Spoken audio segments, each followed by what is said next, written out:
যে স্বপ্নের জন্য যারা প্রাণ দিয়েছে সে স্বপ্নকে আমরা বাস্তবায়ন করবই। এটার থেকে আমাদের বেরিয়ে যাবার কোনো উপায় নেই। আমাদের প্রতিজ্ঞা রইল আমরা এটা করব। আমরা নতুন বাংলাদেশের অফিস এটা করেছি। নতুন বাংলাদেশ গড়ার জন্য আমরা এখানে এসেছি।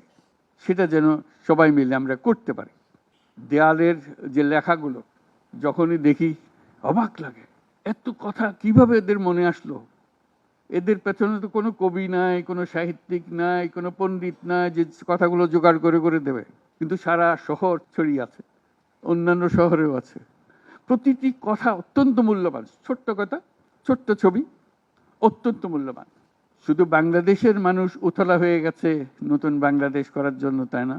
আমাদের যত বাংলাদেশি সারা দুনিয়া জুড়ে আছে, তোমরা একটু আগে বলেছো তাদের কথা, তারা সবাই বলছে যে আমরা আসতে চাই, আমরা এই নতুন স্বপ্ন বাস্তবায়নে শরিক হতে চাই। কাজে তারা, তোমরা যে ঢেউ উঠিয়েছো শুধু এখানকার মনে না, সারা দুনিয়ার বাংলাদেশিদের মনে এই ঢেউ উঠিয়েছো, তারাও যোগ দিতে চায়। যারা বাংলাদেশি নয়, অন্যান্য দেশের তরুণরা, তারা বলছে আমরাও দেখতে চাই, কারণ আমাদের দেশেও এরকম দরকার।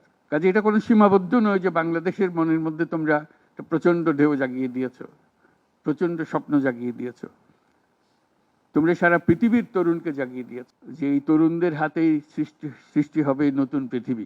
কাজেই তোমরা যেটা করলা সেটারই একটা সূত্রপাত, তরুণদেরকে দিয়েই নতুন পৃথিবীর সূত্রপাত। এটা শুধু নতুন বাংলাদেশের সূত্রপাত না, এটাই নতুন বাংলাদেশের মাধ্যমে নতুন পৃথিবীর সূত্রপাত করছো তোমরা। তোমরা ইতিহাস। আজকে মনে হচ্ছে সাধারণ কয়েকজন তরুণ সামনে বসে আছে, কিছুদিন পরে এই সাধারণরাই অসাধারণ হিসেবে পৃথিবীব্যাপী স্বীকৃত হবে, যেহেতু তোমরা অসাধারণ কাজ করেছো। সেই কাজে যেন বিরতি না আসে, এটাই হলো আমাদের প্রতিজ্ঞা, যে আমরা যেন করতে পারি।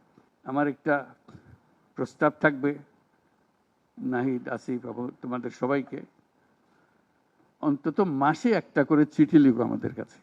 শুধু স্মরণ করিয়ে দেওয়ার জন্য এটা বাকি রয়ে গেল, এটা ঠিক হলো না। কারণ আমরা হয়তো অনেক সময় মাথার থেকে ছুটে যাবে, যেহেতু তোমরা যেভাবে দেখে এসছো আমরা সেভাবে দেখতে জানি না। সেই জানানটা দেওয়ার জন্য আমাদেরকে গুঁতো দিতে হবে, স্মরণ করিয়ে দিতে হবে, যাতে করে আমরা এটার থেকে বিচ্যুত হয়ে যেতে না পারি। এটা তোমাদের দায়িত্ব, কারণ যে পথে রওনা করে দিয়েছ সেটার রূপরেখা তোমাদের কাছে পরিষ্কার। আমরা হয়তো কিছুটা বুঝেছি, কিছুটা অন্যভাবে বুঝেছি, এরকম যেন না হয়। তোমাদের ঠিকভাবে যে স্বপ্ন তোমরা দেখেছো সেই স্বপ্নটা যেন আমরা আমাদের সাধ্যমতো রূপ দিতে পারি। বহু লোক বসে আছে যারা এই দুঃস্বপ্ন থেকে আমরা জেগে ওঠার কারণে তারা দিশেহারা হয়ে গেছে। একদিন চুপচাপ শুয়ে শুয়ে দুঃস্বপ্নের মধ্যে এরা ছিল, দুঃস্বপ্ন দেখছিল, আমরা শান্ত আনন্দ সহকারে লুটপাট করে যাচ্ছিলাম, হঠাৎ করে গোলমাল হয়ে গেল। তারা কি চুপচাপ বসে থাকবে? মোটেই না। খুব চেষ্টা করবে আবার তোমাদেরকে দুঃস্বপ্নের মধ্যে যাতে ঢুকিয়ে দেওয়া যায়, তারা শান্তমতে আবার শান্তিতে আবার তাদের রাজত্ব চালাতে পারে। তারা চেষ্টার ত্রুটি করবে না। কাজে যে কাজ শুরু করেছো এই কাজ সমাপ্ত না হওয়া পর্যন্ত এর থেকে বেরিয়ে যেও না। বাংলাদেশের জন্ম থেকে আজ পর্যন্ত এই সুযোগ আর আসে নাই, যে সুযোগ তোমরা আমাদের হাতে তুলে দেবে। এই সুযোগ যেন হাতছাড়া না হয়। এই সুযোগ হাতছাড়া হলে বাংলাদেশের আর কোনো ভবিষ্যৎ থাকবে না। কাজে এইটা যেন শুধু রাষ্ট্র নয়, পৃথিবীর সম্মানিত রাষ্ট্র হিসেবে প্রতিষ্ঠিত হতে পারে, যেহেতু তরুণরা এটার হাল ধরেছে। এই কারণেই এটা ভিন্ন, এই কারণে এটা ইউনিক, অনন্য। এই অনন্য একটা দেশ আমরা তৈরি করতে চাই।